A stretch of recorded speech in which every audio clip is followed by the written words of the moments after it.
সাগর police station থেকে 2 বছর আগে উনি রিটায়ার করেছিলেন। ছেলেরা ওদের বাবাকে খুন করবে প্রপার্টির জন্য? 19শে ফেব্রুয়ারি এসেছিল বলে মনে হচ্ছে, কিন্তু ওর নাম রবি কুমার তো ছিল না। উনি তো নিজের নাম সঞ্জীব তিওয়ারি বলেছিলেন, জানুয়ারিতে এসেছিল। আমি তো শুধু ওকে বলেছিলাম উনি ভোপালে সেটেল হয়েছেন রিটায়ারমেন্টের পর। এই অন্ধকার থেকে তোকে বেরিয়ে আসতে হবে। এইভাবে জীবন কাটানো যায় না, যেখানে রোজ তিল তিল করে তুই মরছিস।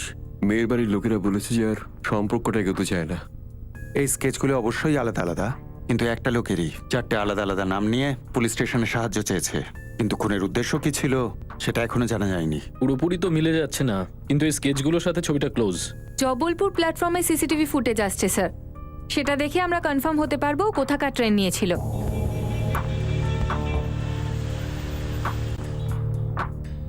হ্যাঁ সঞ্জয়, এই সেই রবি কুমার। হ্যাঁ সঞ্জয়, এই হচ্ছে ব্রজেশ শর্মা। হ্যাঁ হ্যাঁ, এই তো সেই সঞ্জীব তিওয়ারি। আমরা 100% শিওর যে এই লোকটাই জগদীশ বাবুর ওপর গুলি চালিয়েছিল। কিন্তু কিন্তু আমি একে চিনি না। কে এটা? কি নাম এর? এর অনেক নাম, কিন্তু আমার বাবার সঙ্গে কি শত্রুতা ছিল? সেটা এখনো অবধি জানা যায়নি। কিন্তু পীযূষ এ তোমার বাবাকে নিয়ে খুব ইমোশনাল হয়ে পড়তো। এটা কোনো ব্যক্তিগত ব্যাপার।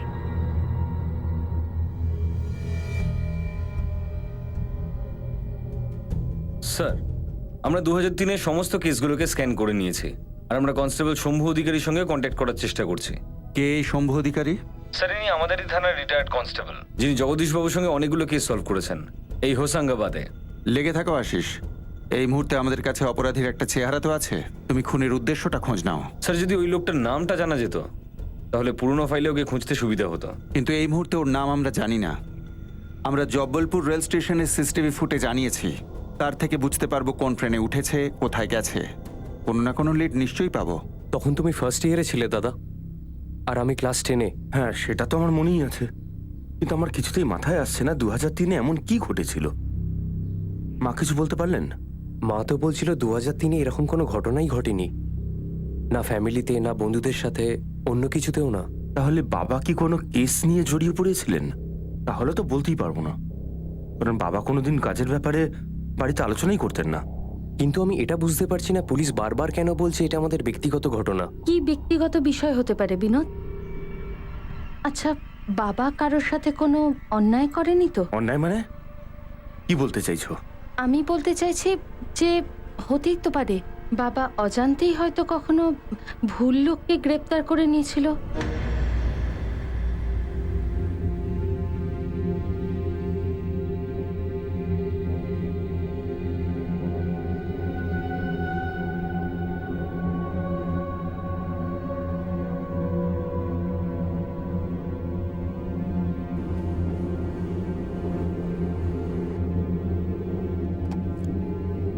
মা, বাবা, আমাকে মাফ করে দিও, কিন্তু আমি এখানে আর থাকতে পারবো না। যা হয়েছে সেটা হওয়া উচিত ছিল না, কিন্তু এই একটা ঘটনার দায় আমি সারা জীবন বয়ে বেড়াবো, এটাতে আমি রাজি নই।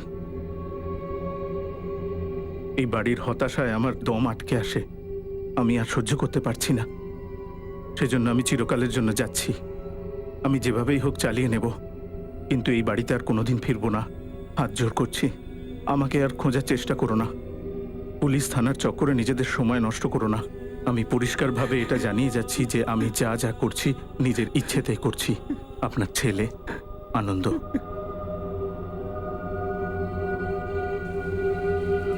আনন্দ দাদা, প্লিজ ফিরে এসো। বাবা তো একদম ভেঙে পড়েছে, প্লিজ, ওনার আমাদের প্রয়োজন। উনি প্রচণ্ড ভেঙে পড়েছেন। তুমি এভাবে চলে গেলে মা সহ্য করতে পারলো না। বাবা প্রচণ্ড যন্ত্রণায় দাদা, তাড়াতাড়ি ফিরে এসো। মা বাবা আমার চলে আসাটা মেনে নিতে পারলেন না, নাকি তুই ওদের না মেনে নিতে পারার কষ্টটা দিচ্ছিস? এটা কি বলছো তুমি? তুমি বাবার যন্ত্রণা বুঝতে পারছো না? উনি কিছু বলেন না, কিন্তু তোর যা যা বলার করার করতে থাক। তাছাড়া তুই তো এটাই করে এসেছিস, তাই না? আমি তোকে বলতেও চাই না যে তুই বেরিয়ে আয়, তোর নিজের জীবন তুই ভালো বুঝবি। কিন্তু আমি আর কখনো ফিরে আসবো না। তুই ডুবে থাক, যা হয়েছে তার মধ্যে, ওর মধ্যেই বেঁচে থাক, মরতে থাক, পৌঁছতে থাক। একটাই আশা করি, যে বাবা তোর পাগলামির মধ্যে নিজেকে হারিয়ে না ফেলেন, যা তুই দেখতে পাচ্ছিস না। আমি তোকে বলতেও চাই না যে তুই বেরিয়ে আয়। তোর নিজের জীবন তুই ভালো বুঝবি। তুই ডুবে থাক, যা হয়েছে তার মধ্যে, ওর মধ্যেই বেঁচে থাক, মরতে থাক, পৌঁছতে থাক।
স্যার, জব্বলপুর রেলওয়ে স্টেশনে সিসিটিভি ফুটেজ পেয়ে গেছি, কিন্তু মনে হচ্ছে ওই ছেলেটা আমাদের থেকে এক ধাপ এগিয়ে। ও জানতো আমরা ফুটেজ দেখব।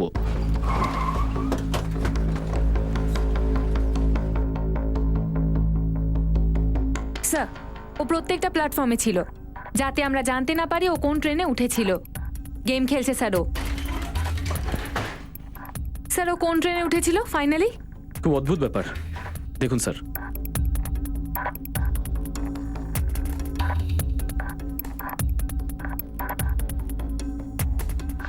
এই 4 নম্বর প্ল্যাটফর্মে কোন ট্রেন রয়েছে? ভোপাল এক্সপ্রেস। ট্রেনটা 4:30টার সময় রওনা দেয়, কিন্তু ওই ছেলেটা ওঠেনি। ওকে 4:45টার সময় প্ল্যাটফর্ম নম্বর 3-এ দেখা গেছে। এটা মুম্বাইতে যাওয়ার ট্রেন। এটা ছাড়ে 5:05 আর এই লোকটা 4:50-এ এই ট্রেনে ওঠে। আর 4:55-তে একে আবার প্ল্যাটফর্ম নম্বর 4-এ দেখা যায়। এখানে 5 মিনিট দাঁড়ায়, তারপরে সেই দিকে চলে যায় যেদিক থেকে এসেছিল। আর তারপরে আর দেখা যায়নি স্যার। তারপর কি 5:05 মুম্বাই ট্রেনে উঠেছিল? স্যার, ওই ট্রেনটা প্ল্যাটফর্ম নম্বর 3-এ ছিল, আর এই আবার প্ল্যাটফর্ম নম্বর 3-এ গেছে। এটা কোনো ক্যামেরায় ধরা পড়েনি। তারপরের কোনো ট্রেন? 5:25-এ একটা ট্রেন আহমেদাবাদের। এটা পরিষ্কার যে জানতো যে খুনের পর প্রতি পদে পুলিশ ওকে ট্র্যাক করবে। স্যার, এ তো অনেক পুলিশ স্টেশনে জগদীশ চৌহানকে খুঁজে বেরিয়েছে। এ জানতো যে আমরা একে ট্র্যাক করার চেষ্টা করব। কিন্তু ও আগে থেকেই রেডি ছিল। আলাদা আলাদা থানায় আলাদা আলাদা নাম। আর মার্ডারের পরে রেলওয়ে প্ল্যাটফর্মেই লুকোচুরি। সিসিটিভি স্টাডি করেছে, তাই তো ক্যামেরার চোখে ধুলো দিয়ে আহমেদাবাদ বা মুম্বাই ট্রেনে উঠে পড়েছিল। হয়তো স্টেশনের বাইরে চলে গেছিল, ট্রেনেই ওঠেনিও। এই পুরো নাটকটা ও আমাদেরকে বিভ্রান্ত করার জন্য করেছে। হয়তো ও বাসে চলে গেছিল, ফ্লাইটও নেয়নি, কারণ এয়ারপোর্টে ওকে স্পট করা যায়নি। আর জব্বলপুর এয়ারপোর্ট থেকে ফ্লাইট খুব কম যায়।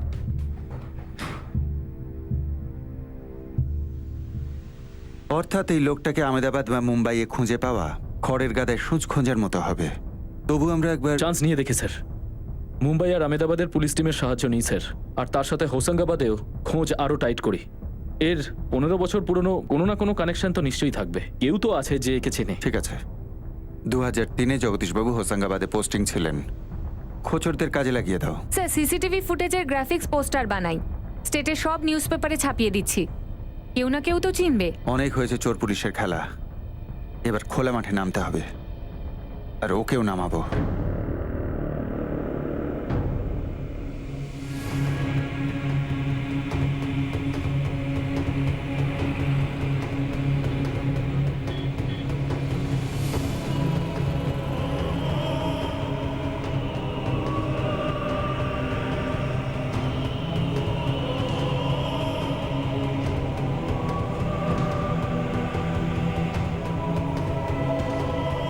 পুরো মধ্যপ্রদেশ ছাড়াও আমরা ওকে মুম্বাইতেও খুঁজছিলাম, অন্ধকারে তীর চালাচ্ছিলাম, আহমেদাবাদেও খোঁজ করছিলাম। কেননা আমাদের মনে হচ্ছিল যে আমাদের ধোঁকা দিতে ও জব্বলপুর থেকে হয়তো কোনো ট্রেনেই ওঠেনি।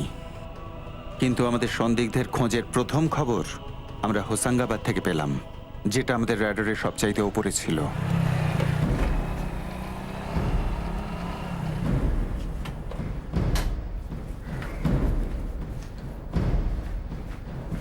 গিরিশ দা, গুরু, আমার সঙ্গে জাবেদের কথা হয়েছিল। আপনি বলেছিলেন যে এই লোকটা নাকি আপনাদের লজে এসেছিল আর উঠেও ছিল। হ্যাঁ, এই লোকটা ডিসেম্বরে উঠেছিল আমাদের এখানে। আমি রেজিস্টারও বার করে রেখেছি। হ্যাঁ, এই যে 4 ডিসেম্বর 2017 থেকে 10 ডিসেম্বর 2017 পর্যন্ত। প্রকাশ গুপ্ত, এই নামটাও পুলিশ স্টেশনেও বলেছিল, কিন্তু এটা ভুয়ো নাম। এই নামে একটা ড্রাইভিং লাইসেন্সও দিয়েছে আমাকে। ওটার কপি হবে আপনার কাছে? কলকাতা, এটাও ভুয়ো। দেখে তো লোকটাকে ভালোই মনে হচ্ছিল। গিরিশ দা, এই লোকটার ব্যাপারে আরো কিছু বলতে পারবেন আপনি? সিসিটিভি আছে তো? আমি কমপক্ষে 6 মাসের ব্যাকআপ রাখি। এই তো সাবাস, এটার ফুটেজগুলো সব সিডিতে করে আমাকে দিন। হ্যাঁ, ফুটেজে ওর বন্ধুকেও দেখতে পাবেন। বন্ধু? হ্যাঁ, ওর সঙ্গে দেখা করতে আসতো তো। 4 থেকে 10 ডিসেম্বরের ভেতরে সমস্ত ফুটেজগুলো আমাকে ডিভিডিতে রাইট করে দিন।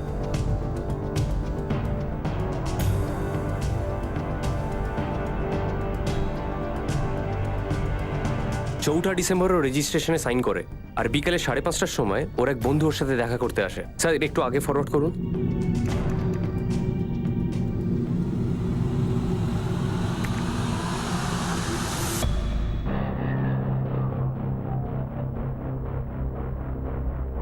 এই বন্ধুটা তো কোনো চেক ইন করেনি, মানে লোকাল হতে পারে, হতে পারে হোসাঙ্গাবাদ বা তার আশেপাশে। হতেই পারে। 4 থেকে 10 তারিখ পর্যন্ত এই বন্ধুটা রোজ আসতো, কখনো একা বেরোতো, কখনো এই বন্ধুটার সাথেও বেরোতো। আর এই গিরিশ, লজের রিসেপশনিস্ট, ও কি এর বন্ধুদের ব্যাপারে কিছু বলতে পারবে? ফার্স্ট টাইম লজে এসেছিল তো অনেক কথা হয়েছিল, যেটা ফুটেজে দেখা যাচ্ছে। জিজ্ঞেস করেছিলাম আমি, কিন্তু গিরিশদার কিছু মনে নেই। এখন আমাদের কাছে দুটো টার্গেট। আমরা এই লোকটাকে এক্স নাম দিচ্ছি, আর ওর এই বন্ধুকে ওয়াই, যে হয়তো হোসাঙ্গাবাদের আশেপাশেই থাকে। গুরু, একটা কাজ কর, তোর সমস্ত ছেলেদের বল যে এই হোসাঙ্গাবাদে তারা এক্স এর সাথে সাথে ওয়াইকেও খোঁজ করুক। যদি ওয়াইকে খুঁজে পাই, তাহলে ওয়াই আমাদের এক্স পর্যন্ত নিয়ে যাবে। এই ছেলেটাকে খুঁজতে হবে। এই ছেলেটার বন্ধু। এই ছেলেটা হোসাঙ্গাবাদে বা আশেপাশে কোথাও একটা থাকে। এই ছেলেটাকে আগে খুঁজতে হবে, বুঝলে?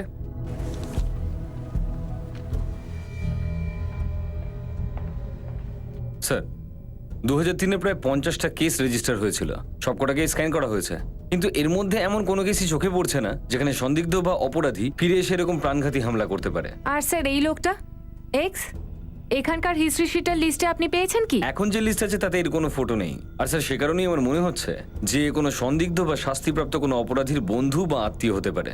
এরকমও কিছু লোকজনকে আমরা জিজ্ঞাসাবাদ করেছি আর কন্ট্যাক্টও করেছি আর ছবিও দেখিয়েছি, কিন্তু কেউ একে চিনতে পারেনি স্যার। 15 বছর আগের এক্স আজকের এক্সের থেকে আলাদা দেখতে। আর তাছাড়া আমার মনে হয় না যে এ কোনো হিস্ট্রি শিটার, কেননা কোনো হিস্ট্রি শিটার কাউকে খুঁজতে সোজা পুলিশ স্টেশনে যাবে না। ওর চোখ মুখ বা ব্যবহার যা ছিল স্যার, তা আমার মনে হয়নি। শিক্ষিত আর ডিসেন্ট লোক মনে হচ্ছিল। স্যার, কলকাতার আরটিও জানালো এই প্রকাশ গুপ্ত লাইসেন্স, নাম আর অ্যাড্রেস সব নকল। যে করেই হোক একে খুঁজে বার করতে হবে। এ যেভাবে একজন রিটায়ার্ড পুলিশ অফিসারকে মেরে চলে গেছে, আর এতদিন পরেও তার আর তার বন্ধুর ছবি ছাড়া আমাদের কাছে আর কিচ্ছু নেই। উদ্দেশ্য কি ছিল তার? স্যার, ওই রিটায়ার্ড কনস্টেবল শম্ভুবাবু এসেছেন, যিনি জগদীশবাবুর টিমে ছিলেন 2003-এ।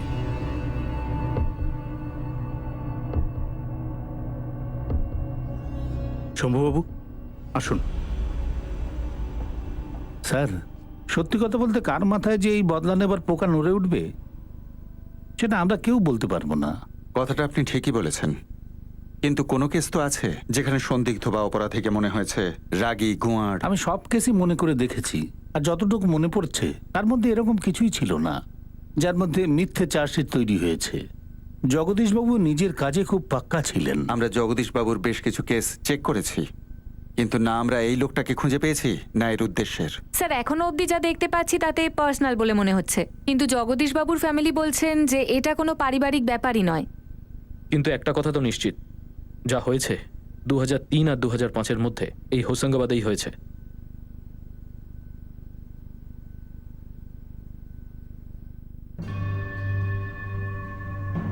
আশিস স্যার কাল রাতে এই ছবিটা আমাকে পাঠিয়েছেন। আমি অনেকক্ষণ ধরে এটা দেখছিলাম। আপনার কিছু মনে পড়লো? দেখুন, এই খুনি হোসাঙ্গাবাদ থানা থেকেই তার যাত্রা শুরু করে 2017 ডিসেম্বরে।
তুমি এটা ঠিক করনি বাবা। স্যার আমি পরিষ্কার তো বলতে পারবো না, কিন্তু এই ছবিটা দেখে ওই ছেলেটার কথা মনে পড়ছে। কোন ছেলের কথা বলছেন আপনি? কেসটা কি ছিল? ছেলেটার নাম কি ছিল? নাম ঠাম তো মনে নেই স্যার, অনেক বছর হয়ে গেছে তো। কিন্তু কেসটা তো দায়ের করা হয়েছিল, তাই না? কেস ছিল না, কোনো কেস করাও হয়নি, শুধু এই চোখটা। হ্যাঁ স্যার, আমার মনে পড়েছে, ও হয়তো এই ছিল। কে কে ছিল ছেলেটা? 18 বছরের একটা ছেলে ছিল, মেয়ে ঘটিত ব্যাপার। কোন মেয়ে? মেয়েটার নাম কি ছিল? নামটা তো মনে নেই ম্যাডাম, ভালোবাসার ব্যাপার ছিল, পালিয়ে গিয়েছিল ওরা। মেয়েটার বাবা মা আমাদের থানায় এসেছিল। আরে ইন্সপেক্টর সাহেব, আমাদের মেয়ে খুব সহজ এবং সরল প্রকৃতির। ও নিজের ইচ্ছায় ওই অসভ্য ছেলেটার সাথে যেতেই পারে না। কিন্তু এই চিঠি ও নিজে এটা লিখেছে? আপনি কি বলতে চাইছেন? ও কি একাই পালিয়ে গেছে? আমার মেয়েটা মেয়েটা নাবালিকা ছোট, ছিল আর এই ওকে ছেলেটার জোর সঙ্গে করে পালিয়েছিল, সব করানো হয়েছে। আর তার উপর একটা চিঠিও রেখে গিয়েছিল। দেখুন, আপনারা আমরা শান্ত ছেলের হন। বাড়ির লোককে থানায় আমি ডেকেছিলাম, দেখছি। তাদের কাছেও একটা চিঠি ছিল যেটা ছেলেটা রেখে গিয়েছিল। তারপরে জানা গেল যে ছেলে মেয়ে দুজনে মিলে প্ল্যান করেই বাড়ি থেকে পালিয়েছিল। তোমার ছেলেটা আমার মেয়েটাকে কিডন্যাপ করেছে, আমার মেয়ের সরলতার সুযোগ নিয়েছে। তোমার ছেলে একটা ক্রিমিনাল। আমার ছেলেও চিঠি লিখে গেছে, তার মানে ওরা দুজন একসঙ্গে পালিয়েছে। দেখুন স্যার।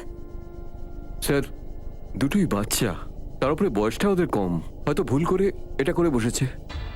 আপনার ছেলে কোথায়? সেটা যদি আমি জানতাম তাহলে দুজনকে নিয়ে আমি এখানেই চলে আসতাম স্যার। তোর ছেলে নিশ্চয়ই আমার মেয়েকে দিয়ে জবরদস্তি চিঠিটা লিখিয়েছে। স্যার, দুটো বাড়িতেই চিঠি পাওয়া গেছে। স্যার, দুজনে একসাথে মিলেই এই ছেলে মানুষ এই কাজটা করেছে। আচ্ছা,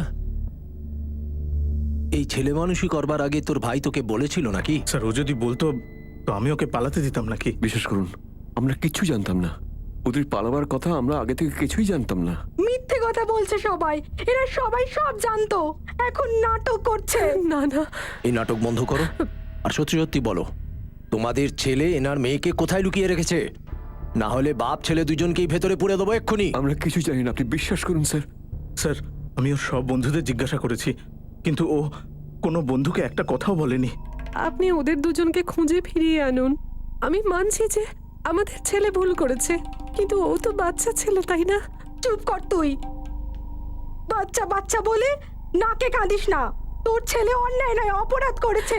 না না, এরা সবাই মিলে আমার মেয়েটাকে কিডন্যাপ করেছে। স্যার, আমি বলছি এরা সবাই দোষী। এরকমটা বলবেন না, দুজনেই বাচ্চা, দুজনেই ভুল করে ফেলেছে।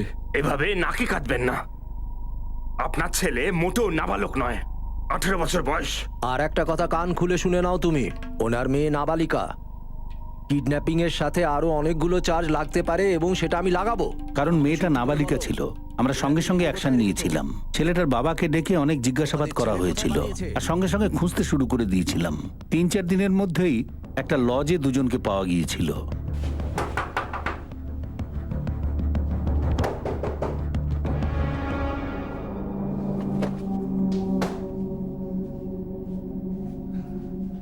তুই জানিস কি কি চার্জ লাগবে তোর বিরুদ্ধে? কি চার্জ স্যার? আমরা দুজন একে অপরকে ভালোবাসি, বিয়েও করতে চাই আমরা। হ্যাঁ স্যার, আমরা নিজেদের ইচ্ছে বাড়ি থেকে পালিয়েছি। এই মেয়ে 16 বছর বয়স, তোর নাবালিকা, জানিস তুই? কিন্তু আমার তো 18 বছর হয়ে গেছে, আমি তো সাবালক, আর আমি আমাদের দুজনের দায়িত্ব নেব। আরে স্যার, ওকে মারবেন না। সরে যা। তুই দায়িত্ব নিবি?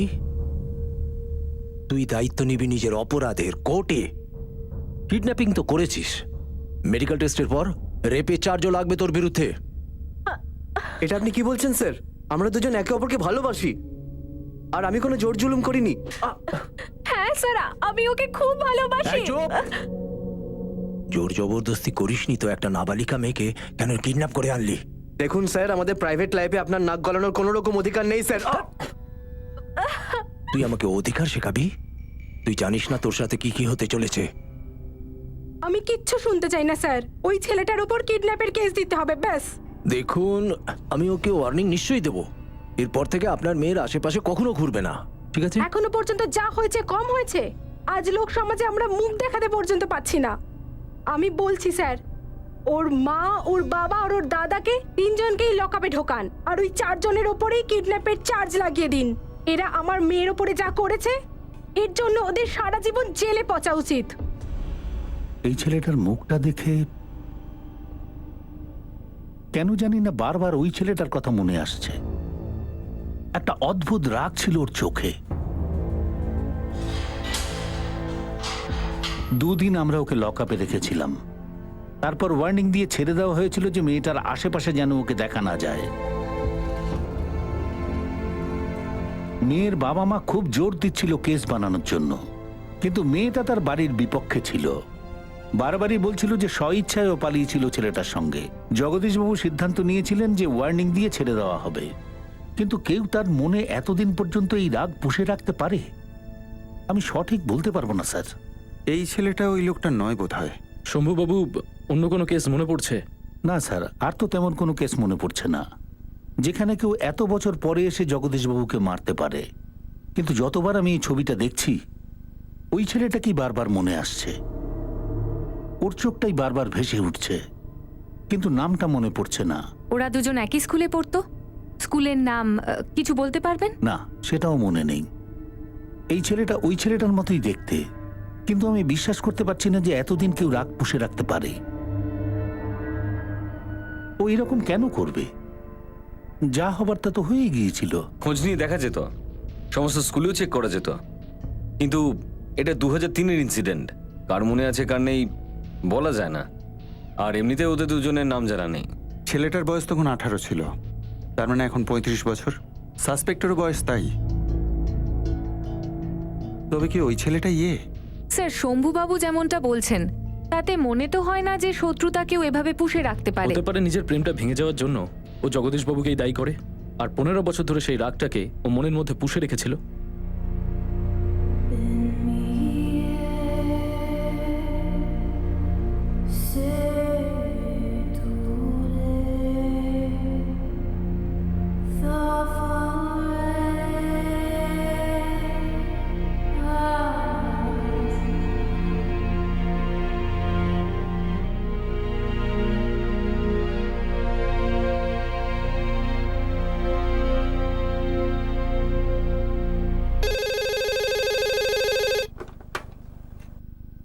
Yeah, Ashwin? Come to my cabin.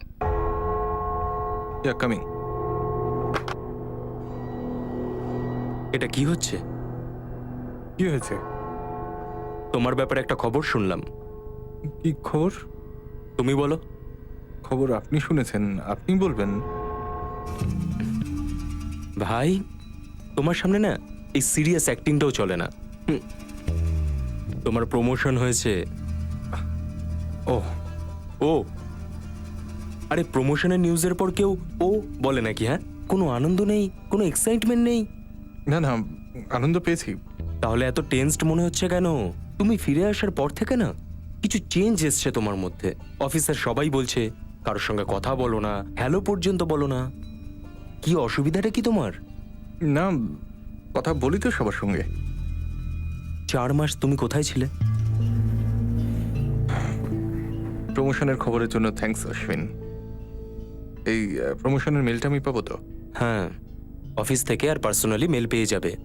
আমি ভাবলাম এই সুখবরটা তোমাকে নিজে দিই। থ্যাঙ্কস। সমীর,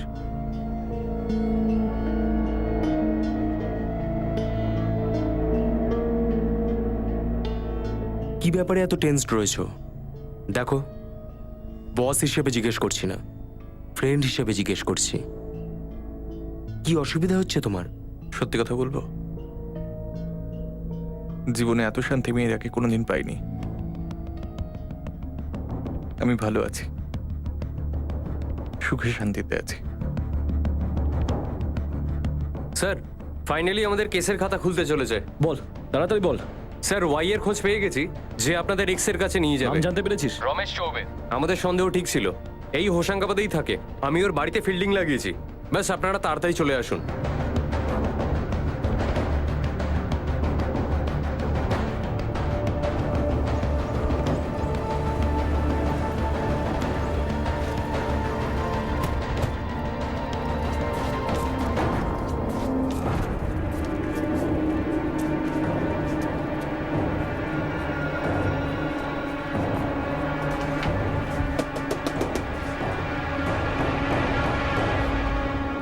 হ্যাঁ বলুন।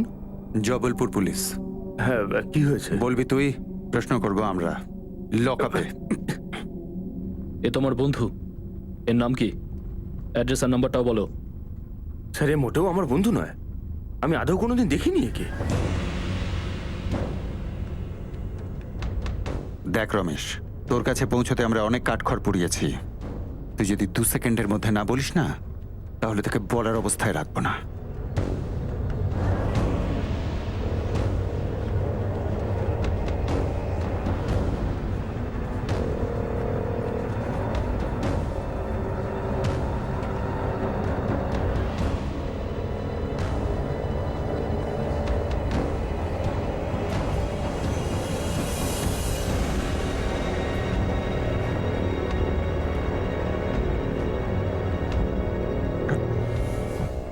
সমীর জয়সওয়াল। হ্যাঁ, যদি মন থেকে কিছু চাওয়া যায় তাহলে ভগবান সেটা পেতে সাহায্য করেন। তিনি আমাদের তোমার কাছে টেনে এনেছেন। চলুন।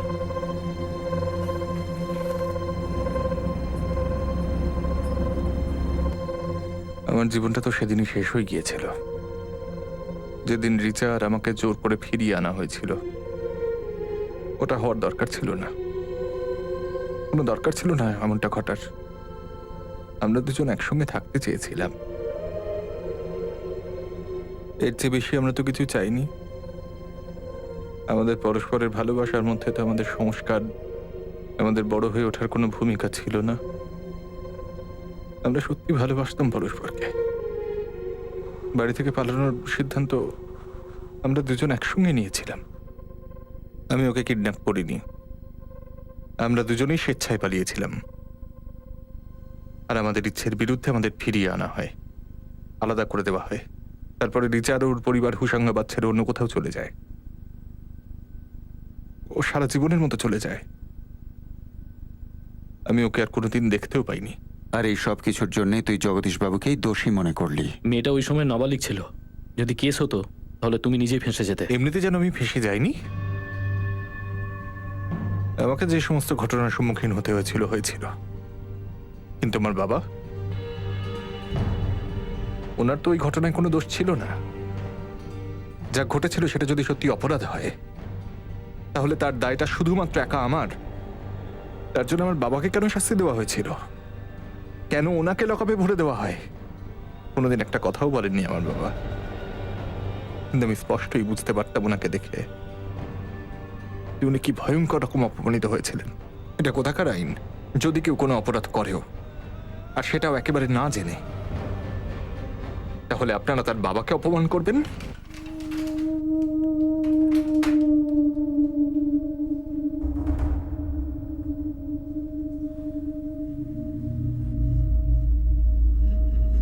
শরৎ জয়সওয়াল, তোমার কপালটা খুব ভালো। ওই মেয়েটা কোনো চার্জ লাগায়নি তোমার ছেলের বিরুদ্ধে। ওনারা তো কেস তুলে নিচ্ছেন। এই যে হিরো, যদি তোমরা আমার হাতে ধরা না পড়তে না, তোমাদের পুরো বংশের অবস্থা আমি খারাপ করে দিতাম। কেন কেন করবেন আপনি এরকম? আর আমার পরিবারের লোকজনই বা কি করেছে? পালিয়ে তো আমি গেছিলাম। স্যার আপনি 18 বছরে এত দিমাগ? হ্যাঁ, এসব তোমার আশকারাতেই হয়েছে শরৎ। ডানা মেলে ফরফর করে উঠছে। এই যে ডানাটা বেরিয়েছে না, এটা তোর জন্যে। আমার বাবাকে কিছু বলার দরকার নেই। সমীর চুপ কর, আমি বলছি। এ চোখ নিচে, সব গরম এক্ষুনি ছুটিয়ে দেবো এখানেই। ওটা তো আমি যে কিনা বারণ করেছিলাম ওনাদের কেস করতে। এখন তো মনে হচ্ছে করাটাই ঠিক হতো। তাগড়া চার্জশিট হতো, 7-8 বছরের জন্য ভেতরে যেতিস। বেরিয়ে যা এখান থেকে। একে কড়া হাতে শাসন কর, ঠিক মতো মানুষ কর, না হলে বড় হয়ে অনেক বড় অপরাধ করবে তোর ছেলে। যা, বেরো এখান থেকে।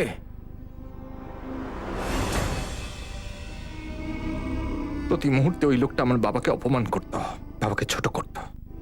রোজ সন্ধ্যাবেলা বাবা যখন বাড়ি ফিরত অফিস থেকে, বাবা মাথা নিচু করে থাকত।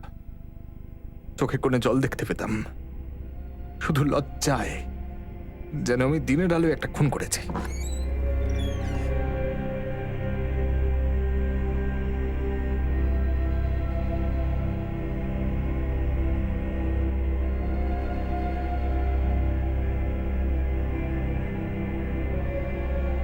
বাবার যন্ত্রণা আমি সব সময় বুঝতে পারতাম, সেটা মুছে যায়নি।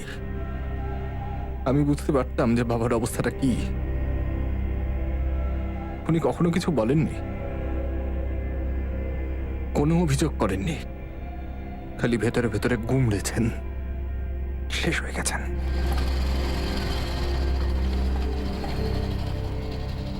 একটা পান দাও তো। শরৎ জয়সওয়াল, ঠিক আছো? আমাকে লকআপ থেকে ছেড়ে দেওয়া হয়েছিল। ছেলের ওপর নজর রাখছো তো? কিন্তু তাতে যন্ত্রণা একটু কমেনি।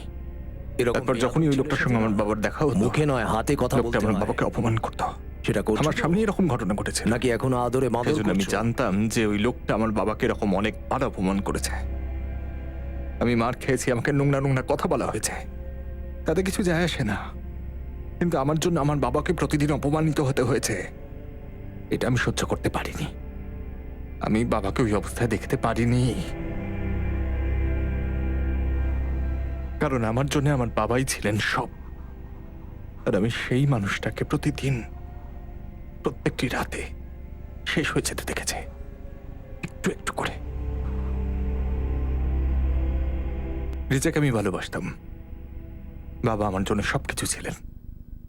এই দুজনকেই আমি হারিয়ে ফেলেছিলাম শুধু ওই একটা লোকের জন্য। উনি তোকে জেল হওয়া থেকে বাঁচালেন, একটা নাবালিকাকে আর তোকে ভয়ঙ্কর অপরাধ থেকে বাঁচালেন। সত্যিকারের ভালোবাসাটা অপরাধ। ভালোবাসা সত্যি হলে অপেক্ষা করতে, একটু ধৈর্য ধরতে, রিচার আর তোমার প্রাপ্তবয়স্ক হওয়া অব্দি, আর তার আগে নিজেদের মা বাবাকে বোঝানোর চেষ্টা করতে। আমি জানতাম যে আমাদের বাবা মায়েরাই কথাটা মেনে নেবেন না, সেই জন্য আমরা যা ভালো বুঝেছিলাম তাই করেছিলাম। যদি দুজন মানুষ নিজেদের বিবেচনা অনুযায়ী কোনো কাজ করে, তাতে কি সত্যি কোনো আইন ভাঙা হয়? যদি ওই লোকটা আমাদের আলাদা না করতো, তাহলে আজ এসব হতোই না। ওই একটা লোকের জন্য আমি আমার জীবনের সবকিছু হারিয়ে ফেলেছি। রিচা চলে গেছে, বাবাও আর আগের মতন ছিলেন না, উনি আর মাথা তুলতেই পারেননি। আমার দাদাও বাড়ি ছেড়ে চলে যায়, আমার মা মারা যান। এই সব কিছু হয়েছিল ওই একটা লোকের জন্য। আমার মা মারা যাওয়ার পর আমি প্রায়শই হোশাঙ্গাবাদ থানার সামনে দাঁড়িয়ে থাকতাম, যে একবার যদি ওই জগদীশ চৌহানকে দেখতে পাই, তাহলেই তার উপর হামলা করব। ওকে এটা বলতে হবে, ও কেন আমার জীবনটা শেষ করে দিল। আর এটা আমি করতামই যদি না আমার বাবা আমাকে আটকাতেন। কেন এসব করছিস বাবা? সমীর, আমি কিছু জিজ্ঞাসা করছি তোমাকে। বাবা, আমি আর সহ্য করতে পারছি না। ওই লোকটা আমাদের সবার জীবন নষ্ট করেছে, আর আমি তোমাকে এরকম হতাশ দেখতে পারবো না। সেটা ভুলে যাওয়ার চেষ্টা কর, জীবনে এগিয়ে যাওয়ার চেষ্টা কর। কি ভুল ছিল আমার আর রিচার সম্পর্কে? কি ভুল করেছিলাম আমরা? আর এই সব কিছুর মধ্যে তোমার কি দোষ বাবা? ওরা শহর ছেড়ে চলে গেছে, ভুলে যাও ওকে। তাহলে ইন্সপেক্টর কেন বলে না তোমাকে? সুযোগ খুঁজে খুঁজে কেন তোমার অসম্মান করে ও? নিজের রাগকে বসে রাখ, পুরো জীবনটা পড়ে আছে তোর। দেখ বাবা, আমি শুধু শুধু তোর জন্য বেঁচে আছি। তোকে তোর অতীতটা ভুলে বাঁচতে হবে বাবা। আমি সেটা করতে পারিনি স্যার। সবকিছু ভুলে গিয়ে আবার নতুন করে বাঁচতে শুরু করা। জগদীশ চৌহান আমার সঙ্গে যা করেছে সেটা আমার জীবনে জুড়ে গিয়েছিল। আমি তার থেকে আলাদা হতে পারিনি। হ্যাঁ, আমি নিশ্চয়ই চেষ্টা করেছিলাম সবকিছু ভুলে যাওয়ার, কিন্তু ওই লোকটা সেই সুযোগই আমাকে দেয়নি। আমি আর নমিতা পরস্পরকে পছন্দ করেছিলাম, কিন্তু তারপরে আর কোনো কথাই এগোয়নি, কারণ কথাটা কেউ এগোতেই দেয়নি। কি হয়েছে বাবা? মেয়ের বাড়ির লোকেরা বলছিল যে সম্পর্কটা আর এগোতে চায় না। নমিতা অ্যাটলিস্ট কারণটা বলবে তো। আমরা দুজনেই দুজনকে পছন্দ করেছিলাম, সবকিছু ঠিকঠাক ছিল আমাদের মধ্যে। এনগেজমেন্টের তারিখটাও প্রায়। হঠাৎ কি হলো এমন, সেটা বলো। আমার মনে হয় আমাদের মধ্যে সবকিছু ঠিক নেই। কেন? হঠাৎ করে এই কথাটা কেন মনে হচ্ছে তোমার? জানি না, কিন্তু আমার এরকম মনে হচ্ছে, তাই আর না এগোনোই ভালো। কেউ কি আমার ব্যাপারে বা আমার ফ্যামিলির ব্যাপারে তোমাকে কিছু বলেছে? কিংবা তোমার বাবা মাকে? না। জগদীশ চৌহান, তাই না? সেই বলেছে তো তোমাদের কথাগুলো? কি? আমি চিনি না এই জগদীশ চৌহানকে। ছেড়ে দাও। প্রথমে রিচা, তারপর নমিতা একটু একটু করে আমার জীবনটা শেষ করে দিয়েছে। কিন্তু তারপরে আমি আমার বাবার খারাপ লাগে এমন কোনো কাজ করিনি। ওনার কথাই শুনে চলেছি, কারণ বাবাই আমার জন্য সবকিছু ছিলেন। কিন্তু যখন উনিও মারা গেলেন, আমার জীবনে তো আর কেউ রইল না। যত কষ্ট আমি পেয়েছিলাম ততটাই, অথবা তার থেকে অনেক বেশি যন্ত্রণা বাবা পেয়েছিলেন। জগদীশ চৌহান আমার জীবনটাকে একেবারে শেষ করে দিয়েছিল। চারপাশে অন্ধকার ছাড়া আর কিচ্ছু ছিল না। মনে পড়লে মাথায় রক্ত উঠে যায় রমেশ। কতদিন এভাবে দিন কাটবে তোর? যতদিন আমি বেঁচে আছি, অথবা যতদিন ওই লোকটা বেঁচে আছে। দেখ সমীর, সব মানুষকেই তার জীবনের অন্ধকার থেকে কোনো না কোনো উপায়ে বেরিয়ে আসতে হয়, আর তার একটাই উপায়, সেই অন্ধকার থেকে বেরিয়ে আসা, ভুলে যাওয়া, এগিয়ে যাওয়া। ইংরেজিতে একটা কথা আছে না, মুভ অন। ওই লোকটা তোমাকে কোনোদিন মুভ অন করতেই দেয়নি রমেশ। ও বাবার সঙ্গে যে ব্যবহারটা করেছে, সেই স্মৃতিগুলো আমাকে কুড়ে কুড়ে খায়। কিন্তু নিজে এইভাবে কুড়ে কুড়ে মরিস না ভাই, এসব চিন্তা থেকে বেরিয়ে আয়।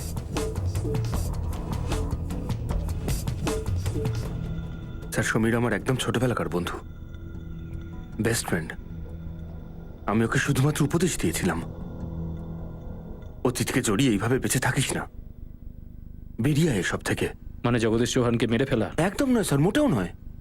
আমি কখনো সেটা বলতে চাইনি। কিন্তু তুমি তো জানতে যে সমীর গান কিনেছে। তুমি এটাও জানতে যে ও জগদীশ চৌহানকে খুঁজতে বেরিয়েছে। তা সত্ত্বেও তুমি না ওকে আটকালে আর না পুলিশকে ইনফর্ম করেছো।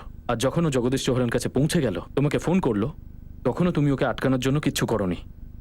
হ্যাঁ, এটা হয়তো আমার ভুল হয়ে গেছে। হয়তো ভুল হয়নি, খুব বড় ভুল হয়েছে।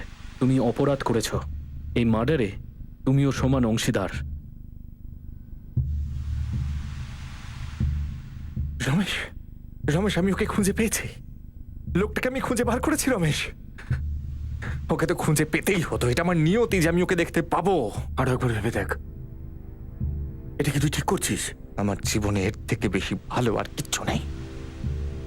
আমি ওকে খুঁজছিলাম, আর আজ আমি ওকে পেয়ে গেছি। ব্যাস, এবার পুরো বিচারটা করবো আমি।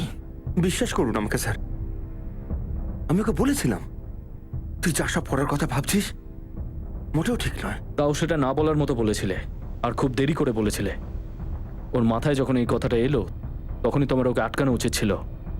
কিন্তু তুমি কি করলে? নকল নাম আর অ্যাড্রেস দিয়ে ওকে সিম কার্ড কিনে দিলে। অবশেষে 15 বছর পরে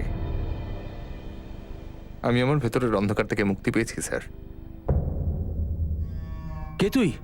বন্দুকটা নিচে কর। আমি বলছি বন্দুকটা নিচে কর। আমি সেই চিনতে পারছো না জগদীশ চৌহান? না। কে তুই? আমি সেই যার জীবনটা তুমি ধ্বংস করে দিয়েছ গত 15 বছর ধরে। এখন আমি হেরে যাওয়া মানুষ, কিন্তু আজকের পরে আর থাকবো না। এটা কোনো খেলনা নয়, এটা নিচে কর। আমি আমার রিচাকে আজ পর্যন্ত তোর জন্য খুঁজে পাইনি। বাকি সবাইকেও আমি হারিয়েছি শুধুমাত্র তোর জন্যে। আমি সেই যাকে তুই ছোট্টবেলায় ভালোবাসার কাছ থেকে সরিয়ে দিয়েছিলি। মনে পড়ছে ভোপালে সেই লজটার কথা, যেখান থেকে তুই আমাকে আর আমার রিচাকে জোর করে ধরে হোশাঙ্গাবাদে ফিরিয়ে নিয়ে গিয়েছিলি। জয়সওয়াল? সমীর জয়সওয়াল? শরৎ জয়সওয়ালের হতভাগ্য ছেলে, যাকে তুই জীবিত অবস্থাতেই মেরে ফেলেছিলি।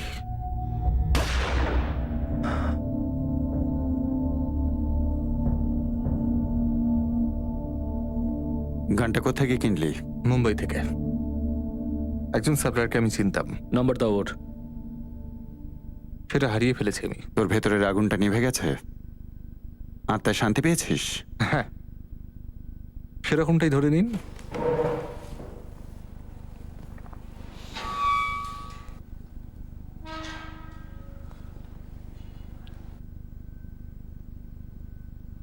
দেখ, তোর অতীত তোরই। আমি সেটা দেখতেও পারবো না, অনুভবও করতে পারবো না। কিন্তু যে অসম্পূর্ণতার কথা তুই বলছিস, সেটা আসলে শুধুমাত্র একটা ক্ষোভ, বাহানা, অজুহাত, তোর মন গড়া, যেটাকে আঁকড়ে রেখে তুই অন্যকে খালি দোষেই ভেবে এসেছিস। কিন্তু জগদীশ চৌহান তো আলাদা কিছু করেনি। আমি যা করেছিলাম তার দোষটা সে অন্য কাউকে দিয়েছিল, যন্ত্রণা দিয়েছে, শাস্তি দিয়েছে। আর সেটা অন্য কেউ নয়, আমার বাবা। আর তারপরে আপনি লেকচার দেবেন যে আমি কত ভুল করেছি। আমি জানি আমি ভুল করেছি, কিন্তু কেউ জগদীশ চৌহানকে বলেছিল যে ও কতটা ভুল করেছিল? কোনো অন্যায়কারীকে শিক্ষা দেওয়ার জন্য অন্যায় করাটা ঠিক নয়। আমি জানি, কিন্তু কমপক্ষে ভুলের ব্যালেন্সটা তো হয়ে যায়। ভুল, খুন বা অন্যায় কোনো কিছুকে ব্যালেন্স করে না, বরং ঘেঁটে দেয়। ব্যালেন্স তখনই হবে যখন আইন তোকে শাস্তি দেবে। আমার পুরো জীবনটাই একটা শাস্তি। আইনের নতুন করে কি শাস্তি দেবে? সবসময় নিজেকে অসহায় মনে করেছিস। কখনো আয়নার সামনে দাঁড়িয়ে এটা ভেবেছিস সামনে যেটা দেখছিস সেটা বর্তমান আর পিছনেরটা অতীত? বর্তমানের রাস্তা কিন্তু অতীত থেকেই বেরিয়ে আসে স্যার। হ্যাঁ, বেরোয়। সেটা তাদের জন্যে যারা অতীতকে পিছনে ফেলে সামনে এগোয়। নিজের অক্ষমতা, নিজের ব্যর্থতার জন্যে অন্যকে দায়ী করা কারো কারো অভ্যাস হয়ে থাকে। তার জ্বলন্ত উদাহরণ তুই। এটা খুব দুঃখের। যদি বুঝেও থাকিস তাহলে অনেক দেরি হয়ে গেছে। মেয়েটা কোথায়? জানি না, ওকে আমি খুঁজে পাইনি। আমি তো ভাবতেই পারছি না। আমি মজা করে জিজ্ঞাসা করেছিলাম ওকে যে ও আবার এজেন্ট ফেজেন্ট নয় তো আবার কোনো। সমীর এত brilliant worker, one of the best employee.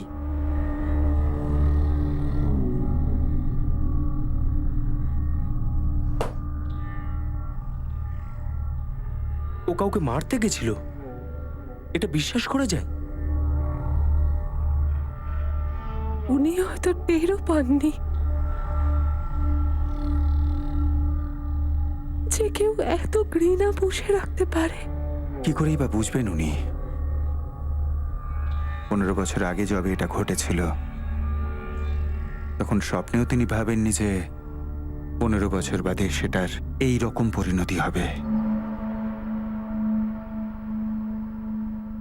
একজন বন্ধু, একজন কাছের বন্ধু যে সমীরকে তার হতাশা থেকে বের করে আনতে পারত, কিন্তু করেনি।